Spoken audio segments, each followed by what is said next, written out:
না, প্রথম কথা হচ্ছে আমি জুনিয়র ডাক্তাররা যে অদম্য জেদ নিয়ে যে লড়াইটা লড়েছে সেই লড়াইয়ের সঙ্গে সবসময় আমরা সংহতি এবং সহমর্মিতা জানিয়ে এসেছি।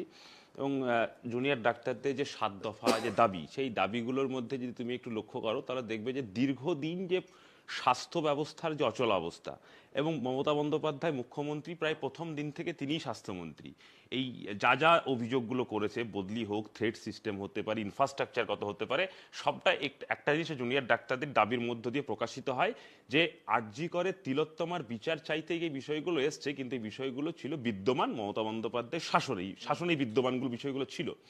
এবং প্রত্যাশিতভাবেই জুনিয়র ডাক্তারদের একজন সহযোদ্ধা এবং একসঙ্গের কলিগ, তারা যে তার জন্য যে লড়াইটা লড়ছে, সেই লড়াইয়ের মধ্য দিয়ে নিশ্চিতভাবে আগামী দিনে তাদের তিলোত্তমার বিচারের দাবিটা আরও সামনের সারিতে আসবে বলে আমি বিশ্বাস করি।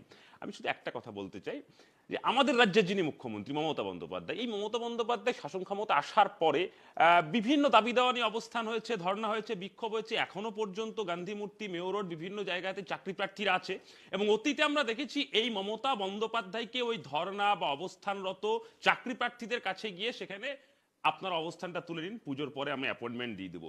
এই যে মমতা বন্দ্যোপাধ্যায়ের প্রতারণা করবার যে চাতুরতা, এটা দেখে আমার মনে হয় জুনিয়র ডাক্তাররা নিশ্চিতভাবে আমার মনে হয় আগামী দিন আর অভিজ্ঞতা সঞ্চয় করবে বলে আমার বিশ্বাস করি। আর আমাদের যে স্ট্যান্ড পয়েন্ট, একদম স্পষ্ট স্ট্যান্ড পয়েন্ট, প্রায় 46টা দিন পার হয়ে গেছে। এই মুহূর্তে এই আজকের 7 দফা দাবি দেখে, যেখানে জুনিয়র ডাক্তারদের সমস্ত গল্প রয়েছে, থ্রেট রয়েছে, নির্বাচন রয়েছে, ট্রান্সফার রয়েছে, সব রয়েছে, তিলোত্তমার বিচারের দাবিটা নাই। নিশ্চিতভাবে তাদের সহযোদ্ধা তিলোত্তমার বিচারের দাবিটা আরো যাতে কণ্ঠে উচ্চারিত হয় হবে এবং আগামী দিনে বলে আমি বিশ্বাস করি। এবং তাদের এবং তার সঙ্গে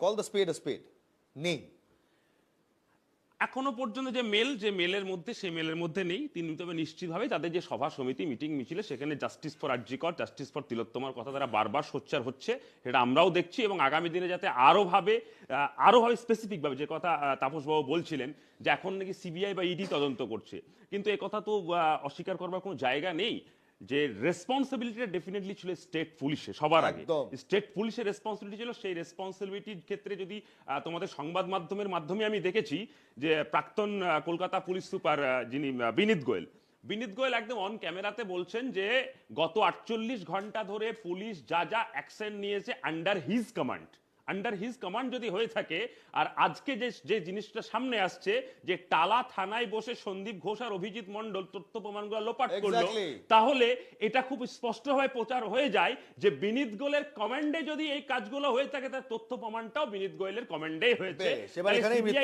সেই প্রেশারটাও থাকবে যে বিনীত গোয়েলকে কেন এখনো পর্যন্ত ইন্টারোগেশনে নেওয়া হচ্ছে না।